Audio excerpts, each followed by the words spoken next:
पुरानी और नई चीज़ों में कुछ तो फ़र्क होगा।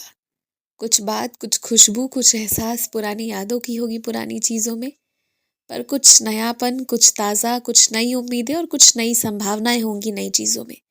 जब तुम पीछे कोई पुरानी चीज़ छोड़कर कोई नई चीज़ आगे लेते हो ना, तो अक्सर मन में असहजता होती है, मन में परेशानी होती है। पीछे परिवार को छोड़ना, अपने प्रिय लोगों को छोड़कर आगे बढ़ना, ये एक बहुत कठिन फैसला होता है। ये शायद जीवन का सबसे पहला, सबसे मुश्किल फैसला होता है। लेकिन कभी-कभी पीछे छोड़े हुए लोग, दरअसल हम पीछे छोड़ते नहीं हैं। हम उन्हीं के लिए कुछ समय दूर होते हैं।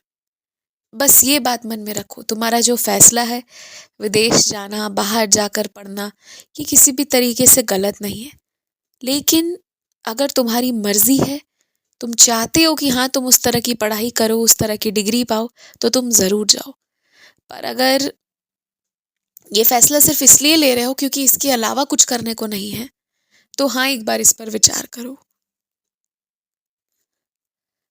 मेरा बस इतना कहना है कि आगे पीछे, नया पुराना, अपना पराया, ये सब मत सोचो। बस इतना सोचो कि अगर तुम कोई फैसला ले रहे हो, तो वो पूरे पूरे मन से ले रहे हो, वो तुम्हारे लिए ज़रूरी है, वो तुम्हारी बढ़ोतरी के लिए, तभी लो। सोच समझ कर लो, और अगर लिया है तो एकदम आगे बढ़ो। मेरा बस इतना ही कहना है।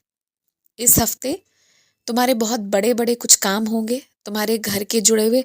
अगर मैं कह रहा हूँ ना, बहुत बड़े बड़े कुछ काम होंगे, तो कुछ समझो कि कुछ कागजी काम है जो कई समय से नहीं हो रहे थे। ऐसी संभावनाएं बनेंगी ना कि हो सकता है तुम्हारे घर के लोग दूसरे शहर भी जाएं यात्रा करके, रेलगाड़ी से, हवाई जहाज से, जैसे भी। लेकिन कुछ बड़े बड़े काम निपटा कर पूरे करके आएंगे।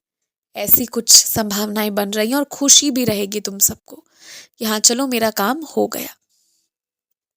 और सुनो, तुमने आज भी मुझसे कहकर मेरी सच्चरित को नहीं पढ़ा है। मैं तुमसे इस बार मेरे लिए नहीं, तुम्हारे लिए सच्चरित पढ़ने को कह रहा हूँ।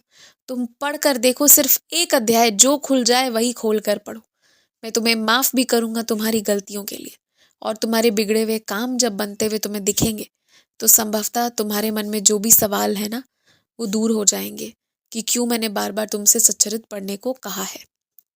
अच्छा, एक चीज़ और तुम जान लो कि अब किसी को ना तो पैसे देने हैं, ना उधार देना है, और ना ही किसी के लिए कोई बड़ा ज़िम्मेदारी अपने कंधे पर उठाना है।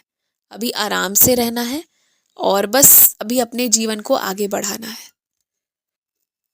मेरी सलाह मानते हुए बहुत ये समझ लो कि किसी को नौकरी भी अगर दे रहे हो ना, अपने अंदर रख कर कि हाँ भाई, मेरे नीचे कोई काम करेगा और मैं उसे नौकरी दे दूँ ताकि उसे तनख्वाह मिले, उसकी सैलरी मिले, तो ये बात समझ लो कि तुम्हें ज़रूरत है तभी रखो।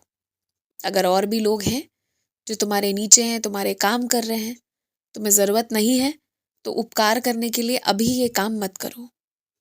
क्योंकि इस वक्त तुम्हारा जेब भी ऐसा नहीं है हल कि तुम दो चीज़ें चाहो तो उड़ा दो, ऐसी बात नहीं है। तुम्हारा भी बहुत हिसाब हिसाब से चल रहा है, तो जितनी ज़रूरत है उतना ही करो, उसके आगे फिर रहने दो। मैं बस यही कहूँगा कि अगर नहीं हो पा रहा है तो किसी की घर चलाने की कोशिश में अपने घर को, अपने व्यापार को नहीं डुबाओ इस वक्त, क्योंकि तुम भी बस धीरे धीरे उठ ही रहे हो। अभी पूरी तरह से तुम्हें जहाँ पहुँचना है वहाँ भी पहुँचे नहीं हो, तो इसलिए सावधानी से कदम आगे रखो। खुश रहो।